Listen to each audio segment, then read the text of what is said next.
अजीब अजीब सी आवाजें सुनाई दे रही थी कि तभी सीमा अपने पति से कहती है, देखा था आज आपने उस रीता को, उसने कैसे कपड़े पहन रखे थे, जरा सी भी शर्म हया नहीं है उसको। मुझे तो इन लोगों के माँ बाप के बारे में सोचकर ही तरस आता है, कैसे परवरिश की है उन्होंने अपनी बेटी की। क्यों, क्या हुआ? अरे उस लड़की रीता ने आज तो हद ही कर दी। देखा कैसे टाइट टाइट कपड़े पहन कर आई थी, और उसकी वो जीन्स, हाय राम, इतनी टाइट थी कि क्या बताऊं। हाँ सीमा बहू, तू सही कह रही है, इन लड़कियों के ऐसे कपड़े पहनने से ही हमारे देश में ऐसे बुरे काम होते हैं। अब बताओ, सूट साड़ी पहनकर भी तो वो शादी में आ सकती थी ना, पर वो क्या पहन कर आई, जीन्स और इतना ऊंचा टॉप। राम राम राम, शादी में सारे लड़के उसे ही देखे जा रहे थे। मेरा बस चले ना तो मैं ऐसे लड़कियों को ऐसे कपड़े पहनने पर जान से मार दूं। हाँ माँ जी, ऐसा तो करना ही चाहिए, तभी ये लड़कियाँ अपनी औकात में रहेंगी। तभी अचानक से उनकी गाड़ी एक सुनसान खंडर के पास आकर रुक जाती है। अरे इसे क्या हुआ, अभी तक तो ये सही चल रही थी। आप दोनों यहीं बैठो, मैं अभी देख कर आता हूँ। राकेश गाड़ी देखता है, तभी एक लड़की जिसने फटी हुई पैंट और टॉप पहना हुआ था, खून से लथपथ डरावनी सी शक्ल लिए चुड़ैल उन दोनों सासू बहू के सामने आ जाती है और सीमा से कहती है, क्या कसूर था मेरा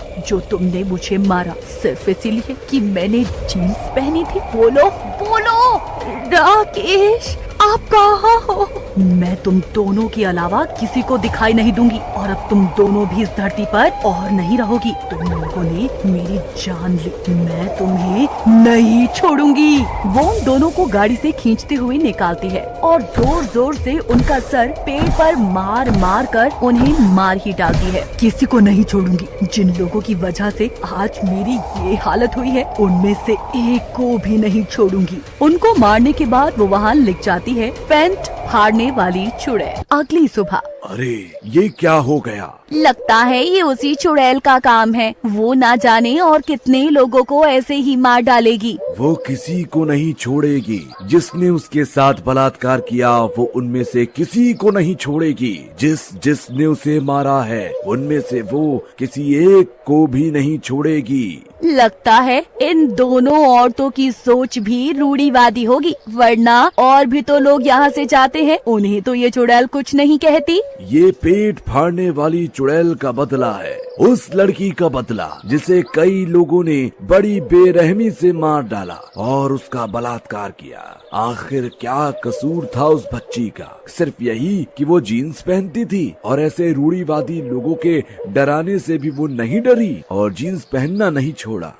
ऐसे ही कुछ और दिन बीत जाते हैं। कुछ औरतें उसी खंडर से पैदल गुजर रही थी, वो आपस में कुछ बातें कर रही थी। अरे न जाने क्या हो गया है आजकल की लड़कियों को, उन्हें कुछ काम की बात समझाओ तो मानते ही नहीं। इन जैसी लड़कियों की वजह से ही लड़के क्राइम कर बैठते हैं और ये रेप होने लगते हैं। और क्या, और इस कारण हमारी सभ्यता कितनी पीछे चली गई है। भला ये भी कोई पहनावा हुआ? पहले तो ये लड़कियाँ खुद गलती करती हैं, और जब इनके साथ कुछ गलत हो जाए तो औरों पर दोष मढ़ने लगती हैं। अरे बहन, लड़की की इज्जत तो अपने हाथों में होती है, या तो वो अच्छे कपड़े पहनकर बचा ले या वेस्टर्न कपड़े पहनकर लुटवा ले। अरे मेरी लड़की भी ऐसा करती ना तो भगवान कसम उसे जिंदा जला देती। बताओ लड़की को क्या पहनना है और क्या नहीं, ये तुम लोगों को बताने की जरूरत नहीं है। तुम जैसे औरतों की वजह से ही कई लड़कियों की जिंदगी बर्बाद होती है, पर अब और नहीं, किसी को नहीं छोड़ूंगी मैं, एक एक को मार डालूंगी। कौन है? मुझे देखने के लिए इतनी बेताब हो? हाँ, ये लो। वो चुड़ैल उन सभी के सामने आती है, जिसे देखकर वो सभी औरतें डर जाती हैं। तुम जैसी छोटी सोच वालों को जीने का कोई हक नहीं। तुम लोग इस समाज में खुद को सभ्यता और पहनावे के दायरे में रखकर दूसरी मासूम लड़कियों को यातना देती हो। तुम जैसे लोगों की वजह से हम जैसी लड़कियां खुलकर जी नहीं पाती और आखिर में मेरी तरह मार दी जाती हैं। अब तुम भी नहीं बचोगे, एक एक मरोगे। वो चुड़ैल उन सभी औरतों के पैर और हाथ में रस्सी बांधकर खंडर में बने कुएं में ले जाकर डाल देती है। किसी को नहीं छोड़ूंगी, एक एक को मार डालूंगी। उन्हें मारने के बाद वो फिर से लिख जाती है, पैंट फाड़ने वाली चुड़ैल। इन सभी औरतों की लाशें मिलने से पूरे गांव में हड़कंप मच जाता है। ये खबर बड़े बड़े मीडिया हाउसेस तक पहुंच जाती है। तभी एक दृष्टि नाम की लड़की इस न्यूज को कवर करने का सोचती है और गांव में पहुंच जाती है। ये खबर कोई आम नहीं है, ये बहुत खास है। ये किसी न किसी की बदले की आग है और मुझे इसके पीछे की सच्चाई का पता तो लगाना ही होगा।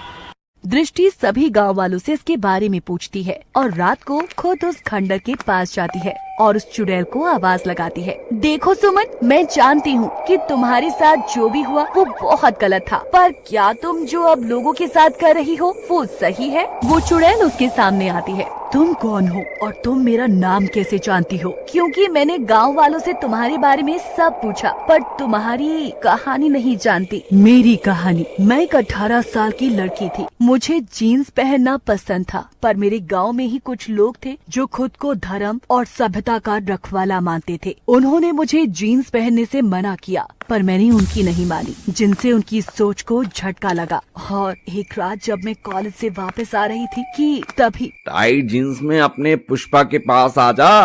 तुम्हारे घर में कोई माँ बहन नहीं है क्या? चल तुझे बताते हैं। फिर वो लफंगे उसे खंडर के पास ले जाते हैं और रेप करने के बाद मार देते हैं। मैंने बस तभी से ही ये तय कर लिया कि ऐसी छोटी सोच रखने वालों में से किसी को नहीं छोड़ूंगी, एक एक को मार डालूंगी। उन कमीनों को तो मैंने कब का मार दिया, पर अब ऐसी सोच वाली लोगों को भी मैं छोड़ूंगी नहीं। सुमन, तुम जो कर रही हो वो सही नहीं है। ऐसे तो जो उन लोगों ने तुम्हारे साथ किया, तुम वही उन लोगों के साथ कर रही हो, तो फिर फर्क क्या रह जाएगा तुम और उन लोगों के बीच? देखो, मैं एक रिपोर्टर हूँ और मैं तुम्हें इंसाफ दिलाऊंगी और ऐसे रूढ़िवादी सोच रखने वाले लोगों को जेल के पीछे पहुँचा कर रहूंगी। तुम मेरा भरोसा कर सकती हो। तुम सच कह रही हो? हाँ सुमन, मैं सच कह रही हूँ। दृष्टि, तुम मेरी कहानी सबको सुनाना, ताकि मेरी जैसी और कोई भी लड़की ऐसी रूढ़िवादी लोगों की नई शिकार ना बने। सुमन वहाँ से चली जाती है। दृष्टि उसकी कहानी सब लोगों के सामने लाती है और सुमन को